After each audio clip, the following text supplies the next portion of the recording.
I believe that games can reveal a lot about you as a person, because I believe that games can kind of be like self-contained experiments, sort of, because they can simulate events that make you genuinely feel real emotions. Like, for an example, you might be struggling against a boss, and at first you might be mad, but then once you actually beat the thing, it might make you proud. And even though what happened in the game is fake, it doesn't make any of those emotions any less real. Because even though the things that happen in these games are fake, the emotions still are there and they still are real. Like, you might get happy, you might get sad, you might get angry. And depending on how you react, that can really tell you a lot about yourself as a person. Like, for an example, you might be playing a really difficult game, but depending on how you react when you lose and when you get mad really tells you a lot about who you are as a person.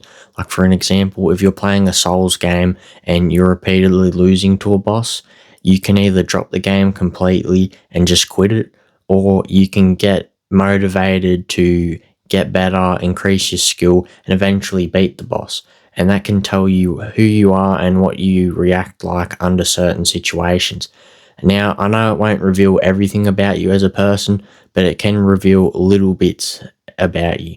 Like, for instance, that particular example I gave you reveals that if you get mad in a certain situation and you're in a position where you're losing, or it's not in your favor, I guess, you might either quit and just completely abandon the situation altogether, or it might make you motivated enough to continue to try and get better and push through it and eventually overcome that situation. And that example can be applied to many other different emotions and many other different games.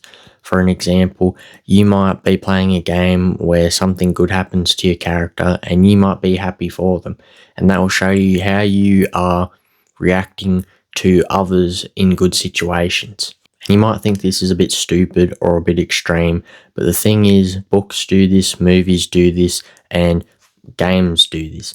The only difference is with books and movies, you're reading along or you're just watching what the character does. In games, you're kind of following the path with them and you're participating alongside them because you're controlling the character, what they do, where they are, and even in some games you control the choices they make through dialogue or your actions and stuff. So it might mean a bit more to you if you're into games. So to wrap this video up, obviously I know that games can't simulate 100% of the emotions you'll feel. They can't accurately simulate the events that you'll experience in your life. But still, they can sort of help you at least understand you a bit as a person.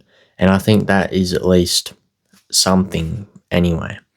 And it can be helpful to you. And at the very least, even if you don't get that attached to games and you don't feel that much emotion towards them and you just play them for fun and that's it, you can at least say that at the end of a good game that it sort of teaches you how to let go and move on from something that was good. Because if you play a good game, naturally you're going to want to play more of it, you're going to want a sequel, and if there isn't one or you don't own it yet, then you'll have to come to terms with moving on to another game and just setting the one that you like so much down. And even if you just get that from games, that's still pretty helpful. Anyway, if you watched this far into the video, thanks for watching. Make sure to like and subscribe, and I hope you enjoyed my take. But that's about it for the video.